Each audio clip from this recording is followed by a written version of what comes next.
Hello, everyone. Welcome back to the Englify podcast. Today we have special guest Neha. She will talk in English now. So first, listen her, understand it, do shadowing, and comment your questions. So get yourself ready, and let's start. Right now, at this very moment, you could be at peace. But you're not. And there's a reason for that. It's not your life. It's not your situation. It's something much closer than that. It's your own mind. And the strange part is, you trust it. You listen to it. You follow it everywhere. Let me ask you something. Have you ever been completely fine? No problem, no stress, and suddenly your mind starts talking. One thought appears, then another, then 10 more. What if something goes wrong? What about the future? Why did that happen?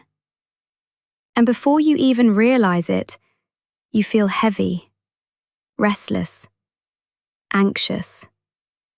But nothing actually happened. So why do you feel like this? Because your mind doesn't wait for problems. It creates them. Not because something is wrong with you, but because your mind is trying to protect you. It believes, if I keep thinking, I'll stay in control. If I prepare for everything, I'll be safe.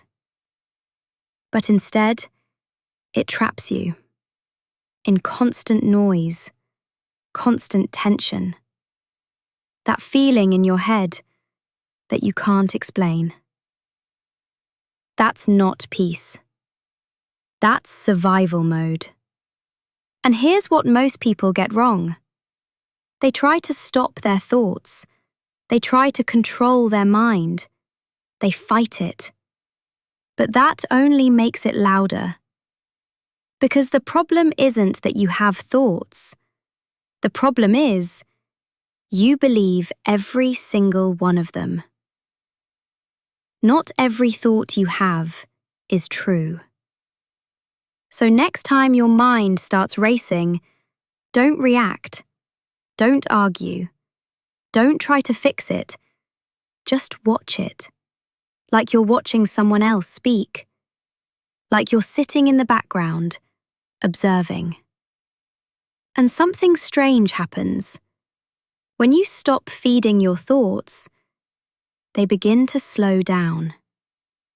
And in that space, between your thoughts, there's something you've been missing.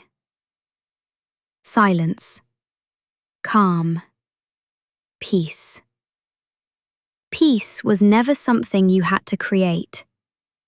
It was always there. You were just too busy listening. Come back to this feeling whenever you need it. Your mind is not your enemy. It just needs a better leader. Thank you for listening. Wow, Neha. That was some truly extraordinary wisdom you just shared with us. I was so absorbed in every word that I couldn't even move. Normally I sip water every couple of minutes, but this time, I felt completely lost in something deeply important. My mind feels calmer already.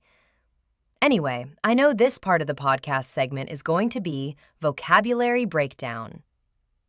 And today we're going deeper into the powerful words and phrases from what you just listened in this video. So let's start.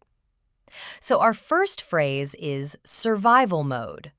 Short meaning of this word is a stressed state where your mind and body only focus on protection and problems, not on peace or enjoyment.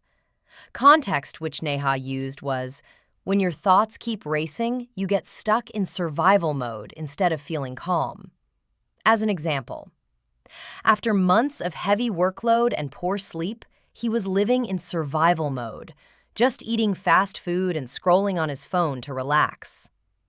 Now let's do some speaking practice. Repeat after me. I don't want to live in survival mode anymore. I don't want to live in survival mode anymore. Now answer in your own words. Do you sometimes feel you are in survival mode? When does it happen? Write the answer in the comment section. All right, so our next word is anxious. Short meaning, feeling worried, nervous, or uneasy about something uncertain. The context in Neha's speech was, your mind creates thoughts, and suddenly you feel anxious even when nothing bad is actually happening. As an example, she felt anxious before flying, even though she had flown many times before. Her stomach felt tight, and her mind wouldn't stop thinking of worst-case scenarios. Let's do speaking practice. Repeat after me. I felt anxious, but I chose to watch my thoughts. I felt anxious, but I chose to watch my thoughts. Personal question. What makes you feel anxious? How do you usually handle it? You can answer this in the comment. Well, next word is breakthrough. Short meaning, a sudden important realization or improvement that changes everything. Context was, realizing not every thought is true is a major breakthrough. Example, quitting social media for 30 days was a breakthrough for his mental health and focus. Now speaking practice. Repeat after me. This lesson was a real breakthrough for me. This lesson was a real breakthrough for me. Now answer this question in the comment. What breakthrough have you had in learning English or in your personal life? Next phrase, observe or watch your thoughts. Short meaning, to notice your thoughts calmly without reacting or judging them. Context Neha used. Instead of fighting your mind, just sit back and observe it like watching clouds pass by. As an example, during meditation, he learned to observe his worries instead of getting lost in them. Speaking practice. Repeat slowly. I can observe my thoughts without believing them. I can observe my thoughts without believing them. I can observe my thoughts without believing them. I can observe my thoughts without believing them. Okay, now my question is, do you think you can practice observing your thoughts today? How will you do it? Your answer goes to comment. Next word, resonate. Short meaning, when something feels personally true, meaningful, or deeply relatable to you. Context. If this resonated with you means if the message touched your heart. Example, the podcast about small habits really resonated with me because I saw real changes when I started waking up early. Speaking practice. Repeat after me. This episode really resonated with me. This episode really resonated with me, didn't it? I am sure it did. This episode really resonated with me. Now at the end, quick quiz time. What does survival mode mean? If a story resonates with you, how do you feel? What is the difference between fighting your thoughts and observing your thoughts? Complete the sentence. Don't blank negative thoughts. What is a breakthrough? Great job! Practicing these words will help you speak about your feelings and personal growth with much more confidence. Mini challenge for you. This week, record a short 30 to 60-second voice message using at least 3 of these words. Talk about your thoughts or how you want to find more peace. Share it in the comments or send it to a friend. If you want even more practice, write one sentence in the comments using the word breakthrough or resonate. If this resonated with you, share it with someone who needs peace today. Until next time, breathe easy.